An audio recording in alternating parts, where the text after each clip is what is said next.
Hi friends, మీకు ఒక కథ చెప్పనా? ఒక ఊరిలో ఒక రాజు ఉండేవాడంట. ఆ రాజుకి 7 కొడుకులు. ఒకరోజు ఆ 7 కొడుకులు వేటకెళ్ళారంట. ఆ 7 కొడుకులు వెళ్ళి చేపలు, మెలిమిలా మెరిసే చేపలు తీసుకొచ్చారంట. 7 చేపలు అలా వాళ్ళు కోట బయట ఎండపెట్టారంట. అలా ఎండపెడితే 6 చేపలు చక్కగా ఎండి, ఆ 7వ చేప ఎండలేదు.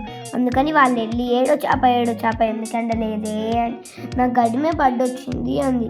అలా గడిమేపు దగ్గరికి వెళ్ళి గడిమేపు ఎందుకు అడ్డొచ్చావని అడిగింది.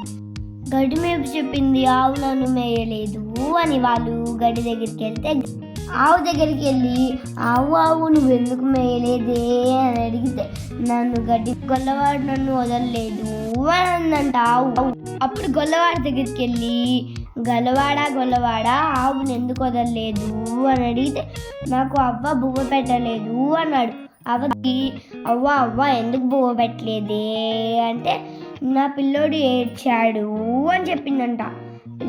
పిల్లోడి దగ్గరికి వెళ్ళి, పిల్లోడా నువ్వు ఎందుకు ఏడిచావు అని అడిగింది. అలా పిల్లోడు ఏం చెప్పాడంటే, చీమ కుట్టింది అని చెప్పాడు. చీమ దగ్గరికి వెళ్ళి, చీమ ఎందుకు కుట్టావే అని అడిగితే, చీమ ఏం చెప్పింది, మరి నా బంగారు పుట్టలో ఏలు పెడితే కుట్టనా ఏంటి మరి? మీకు ఈ స్టోరీ నచ్చిందా ఫ్రెండ్స్? సబ్స్క్రైబ్ చేసుకోండి ప్లీజ్.